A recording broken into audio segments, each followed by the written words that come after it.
Well, hello and good morning. Oops, I just broke some shit. Yay, fun. What a way to start the video. Am I right? That was not what I wanted. Goddamn. It is 8:31 in the morning. I have not had a lot of sleep, so forgive me for a minute. This big ass, ugly ass monstrosity is my new ore processing system. I figured we'd start here because it's just easier and I've actually had a lot of fun putting this together and troubleshooting all its many issues. There is one issue left, which is this washing station here. In theory, it should be dropped down a level and have smart chutes or just normal chutes automatically funnel it down so that these tunnels, so these tunnels don't constantly get backed up. But let's have a look at how it works, because I love it. It's been good fun to build. This here fan sucks up all the items get funneled over, shoved down into this, crushed down into that, and when they pass through here for the first time, they trigger this RS NOR latch. Yeah, very simple. Once this is locked, no items can come out of these, so they are forced to be held in here until such a time as there is 9 of whatever items going in there, and then they get smushed. Now, the reset for the RS NOR latch is this decay timer here. This decay timer updates every time an item passes by it down here, which, well, will constantly happen so long as there is a fresh supply of items being fed in here. That had to be updated twice before it was long enough for every use case that I've come across so far. In theory, a machine like this could be complicated even further after being made considerably larger, so that it could, handle more cases, say smoking, as well as just, washing, crushing, what have you. And I don't know. Do you think, you let me know, do you think a multi-purpose machine would be a good idea? Something that does literally everything, or perhaps a bunch of smaller multifunctional machines? We should be coming to the end of this process cycle. Yes. So in a moment you'll see this disengage, that disengage, and a bunch of items fall out of the brass. Yep, there we go. And you see it updates again, but that's irrelevant. And it all ends up down in here. This is 2 cycles, as I ran a cycle a while back now. And yeah, I've been thinking maybe I should have, groups of 9 gold nuggets extracted from this chest and then fed back around to here. So that essentially every ingot that can be made will be made. However, I'm not exactly sure how I'd do that. Maybe dropping it on here, like extend one of these belts out. Any belt in the back row here will automatically feed these. I believe it is forced split. Oh, which actually won't work, will it?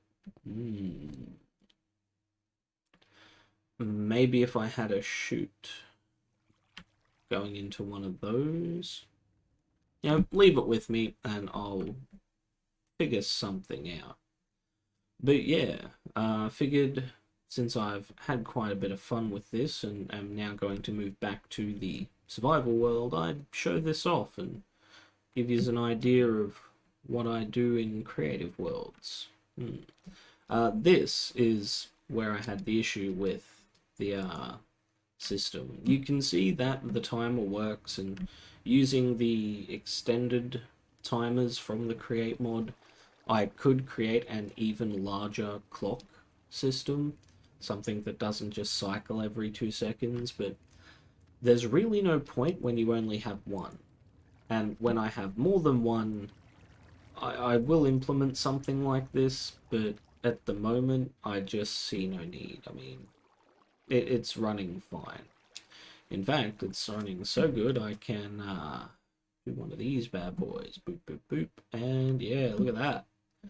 My machine is now snorting cocaine like there's no tomorrow. Ooh, good fun.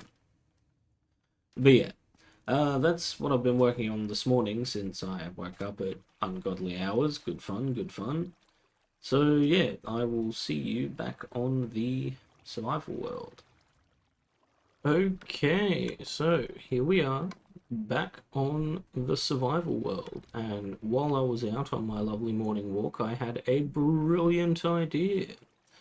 I mean, I've got in here, and this is nice, but it's tiny. It's itty bitty. It's about the same size as the room up there, but I'll admit, I mean, once I get the smooth lighting running properly, it'll look much nicer.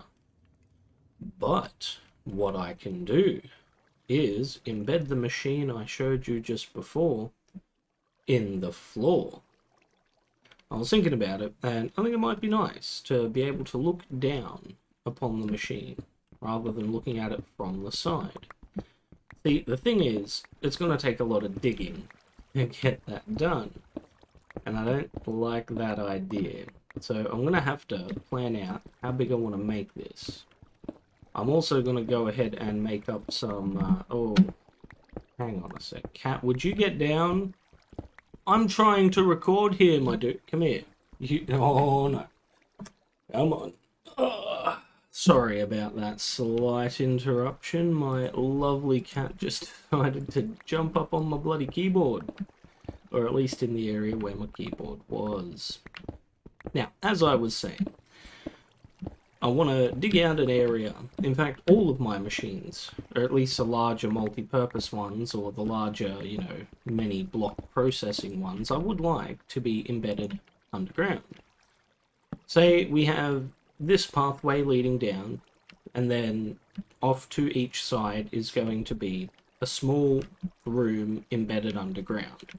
The size of the machine, and then what we're going to have is a track that runs around the outside with a cart. And I'll have maybe a chest here, maybe a chest further down, and all it'll do is it'll load all the items in. We'll have a control panel somewhere, not sure yet, that will allow me to flick levers or push buttons with RS and all latches that then choose what process is going to occur. So say we want the machine I was showing you before, it will process that and store it in memory, and the cart will travel around to a specific point where it'll stop.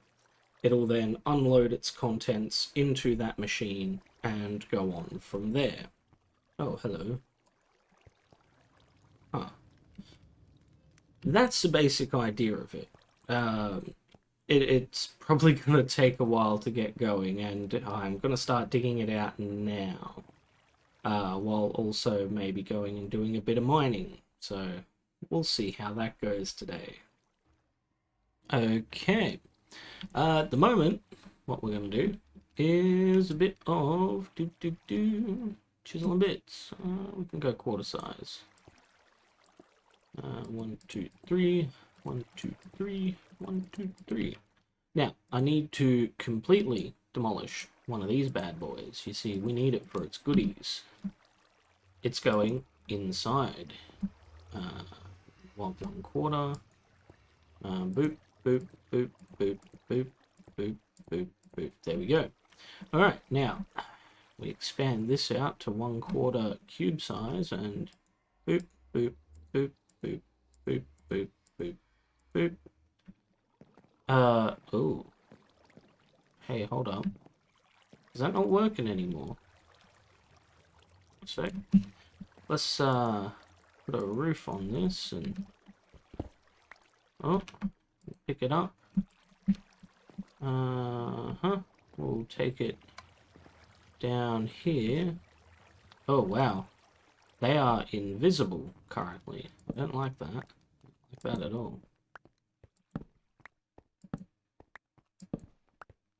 Alright, let's see how much light one of these bad boys outputs. Ugh, that is gross. No! What? No! Oh, that's horrible. That sucks. It used to work. Like, you used to be able to put glowstone inside a block and get it to output light. But I guess it doesn't do it anymore. Oh, man, that sucks. What? Alright. Now, we're back.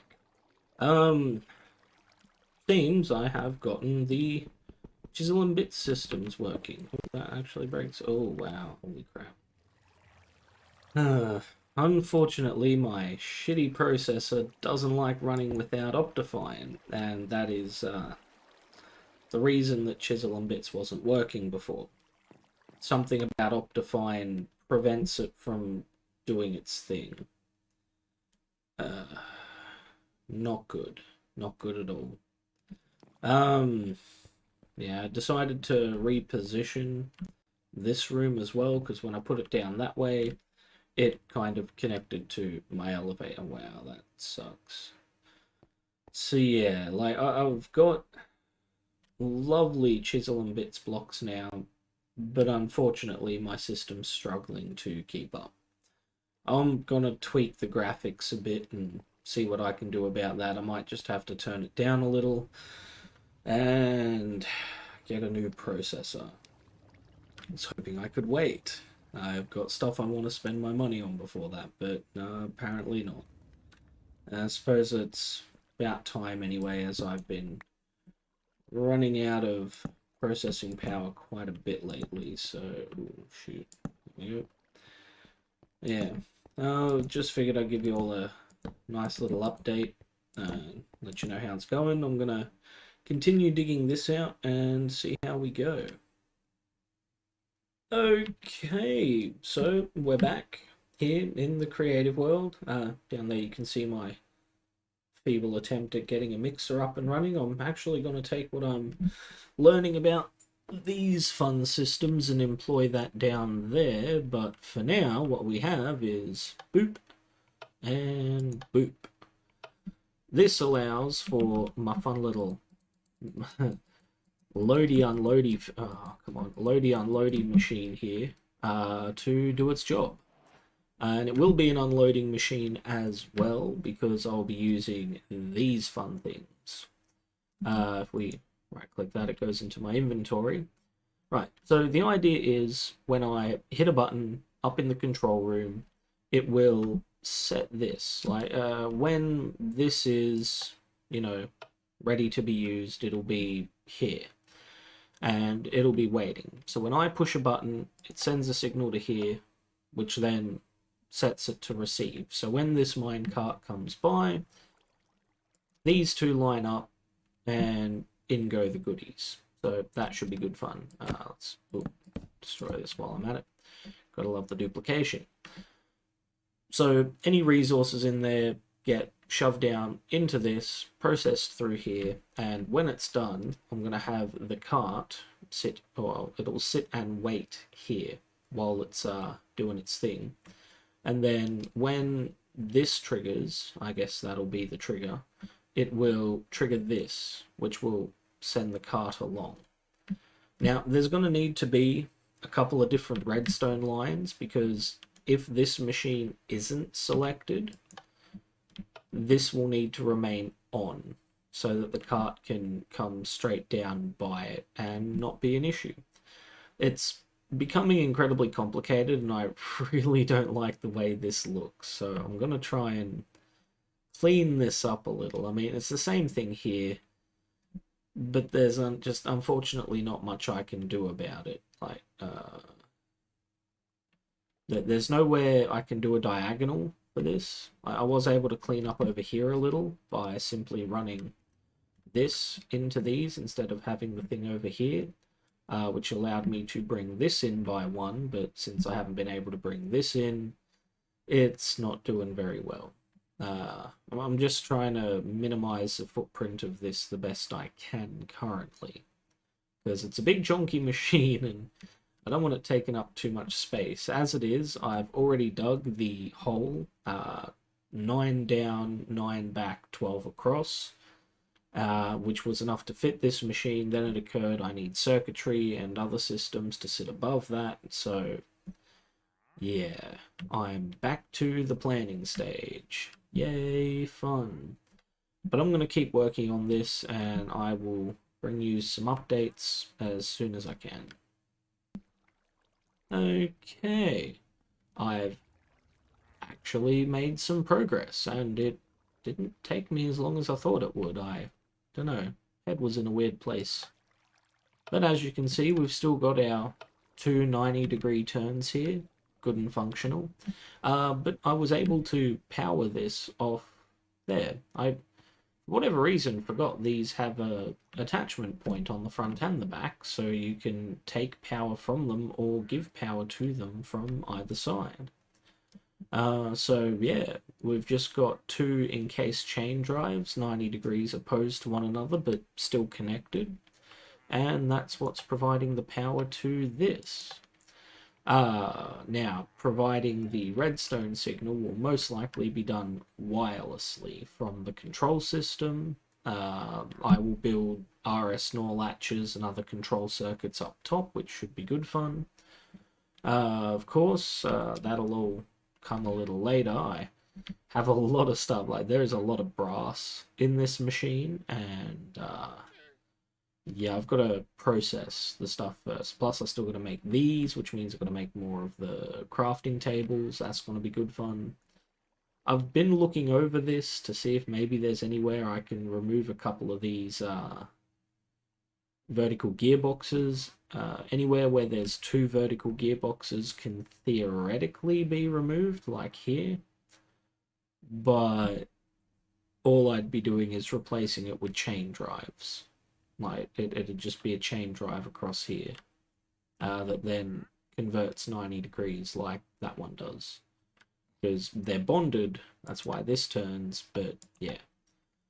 So yeah, I suppose I could exchange that one for a chain drive just so long as... Oh, actually, I may stand corrected on that. No, or... Oh, yeah, I think it does actually invert the direction that it travels. See, I've got two here. I was able to minimize one, well, horizontal space that way.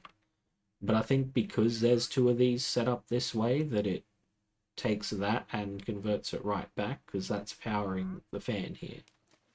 So it's kind of important that that travels the direction it's traveling. Like, this one doesn't matter. Forwards or backwards, I can just adjust the input and, well, yeah, the reverse or forwards system. And yeah, so this is looking good. I may exchange this with a chain drive. I just like added a belt originally because it was easier. Yeah. So I'm gonna go process up some resources to make this. I need lots of iron, lots of brass, which means zinc and copper need to be processed, and it'd be a lot easier if I actually had this machine, because this machine is built for that purpose. But yeah. Oh, the one last thing I wanted to cover was my issue with these pulse repeaters is they don't stay on long enough. Neither do the other ones.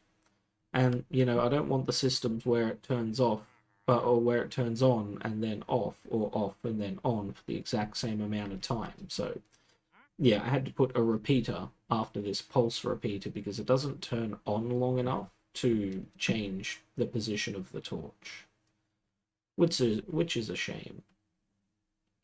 But alright, I will be back very shortly. Okay, I have made the big-ass wall of crafting goodness. And it is now time to begin putting all of the stuff in the crafter. So I can get to big chunky boys. I mean, I'm still a way away from actually getting this operational. I've got to build the machine next, and I don't even know if I have enough brass for that, but I certainly know I have enough to process this. And the middle one accepts any type of stone. You know, I was just telling myself before I hit record, yeah, I've grabbed everything. Of course I have. Why would I have forgotten something? Boom.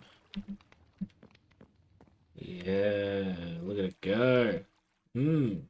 Yeah. Come to daddy. Love it. Paragiants. Ah, love it. Ooh, hey, you can target it with a machine? Oh, they suggest powering it using cogs. Huh. That's actually not a bad idea. Not a bad idea at all. I wonder if using cogs would shrink it down. You know, now I've got to find out. Oh, that bloody sucks. Alright, we'll dump off all of the modded stuff. That can go there. I still, of course, need to put some time and effort into the mod for which I have all the plastic. It'll get me a decent supply of food is what I'm aiming for there. Oh, andesite hammer, nice. But, I mean, that is going to be a way away, unfortunately. Ooh, I also got one of these fancy pristine emeralds. Yields increase bonuses when used for item improvements, can be shattered at a workbench, which may yield several regular quality pieces. And I may end up shattering that actually into smaller emeralds. I do want to get a villager breeder going. I may create a creative massacre for this episode, but we will see, because already finished editing the first part of this, and I've already done quite a bit of it. Like, I think I'm halfway through the episode time already, so we'll see how it goes from here. But yeah, I'm gonna work on getting the rest of the stuff for the new machine operational, and I will see you when it's build time. Okay, here we are. I've made a few improvements on my farming system here. I was an idiot and didn't realize you have to click on this bad boy with a wrench to invert it so it drops its stuff. So I got that fixed. And now this one is latching this so long as there is an opening downstairs, which we'll go check out in just a second. Oh, wow. I've also had to install a new mod since I can't use Optifine anymore, and wow, my computer really doesn't like this, does it? God damn. Of course, we've got the big chonky boy, but you've seen that already. This one, the Connected Glass mod, which you actually make from combining 4 normal glass in a crafting grid, which is interesting. But down here you can see where the beginnings of the rail system's going to go. Basically, the cart will come along here, either this way or that way, and it will eventually interact with the machine that's going to be built down there. It's going to be a big and beautiful machine, but yeah, I'm not quite ready to build it yet. I mean, oh wow, that's also running pretty low, so we're going to have to do something about that.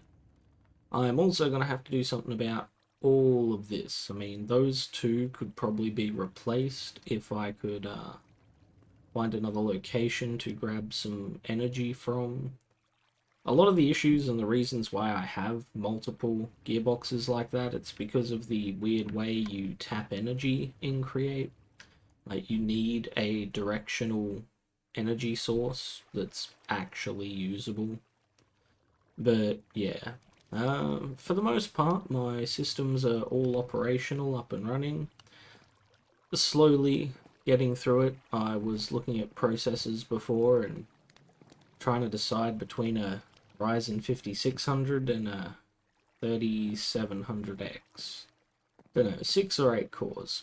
8 cores will do better in the long run, especially since, you know, I'm editing now and all of that fun stuff, but ooh, 6 cores would generally be fine. The most... Ooh, that's not good. For most use cases, at least in my case, 6 cores should be fine. Like, currently my 3200G, which I brought simply because I wanted to upgrade to a Ryzen system, and the intent has always been to, yeah, swap that piece of crap processor out for a better one. I was just hoping to wait a little bit longer to do that, because, you know, money and shit.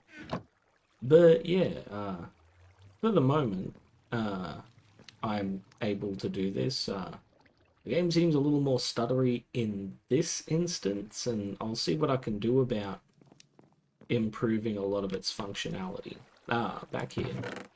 You can see I've been putting together a lot of the stuff for the new machine, but it won't be this episode. I'll build it in the next episode. Probably tonight I'll do the recording for that, and I'll slap this bad boy together and get the machine up and running, operational, get the start of the rail loop in, because it is going to have to be a loop, unfortunately. And, of course, I haven't forgotten about the farming stuff. That's also got to get done, especially if I want those lovely hydroponic blocks. But, yeah, I think that's going to be all for this episode today. I'm not too happy about this entire system, you know, lagging like a little bitch. I mean, you can see for yourself how low I've got the video settings currently. I'm down to rendering 10 chunks with a max of 30 FPS. Smooth lighting's turned down. Oh, hello. Let's just turn the clouds off. Particles are decreased. I don't use full screen. That's why you're not getting a proper 1080p. Sorry about that. Entity distance, 100%. I mean, I could turn that down, but nah, don't need to. Entity shadows on... Oh, right. You can turn that off too. Hopefully, this will, you know, make the system run a little smoother in the long run without Optifine, because while I can live without these chiseled bits, I mean, what's life without fancy? I mean, when I get this new processor, I'll have the fancy back, but when I get this new processor is the question. We'll see. Like, I've got an RX 580 in the system, and it runs well, but, I mean, you don't need to know all of this. But alright. Thank you for joining me today. It's been good fun working on this new machine, and I intend to get it, you know, upgraded, functional, and all of that fun stuff for the next episode. Hopefully by then we'll have enough plastic to get stuck into the farming so we can build genocide machines for cows and chickens and pigs. It's going to be so much fun. Feed all of that into my new cooking system. Just going to be great. But alright, you have a good day, and I will catch you again next time.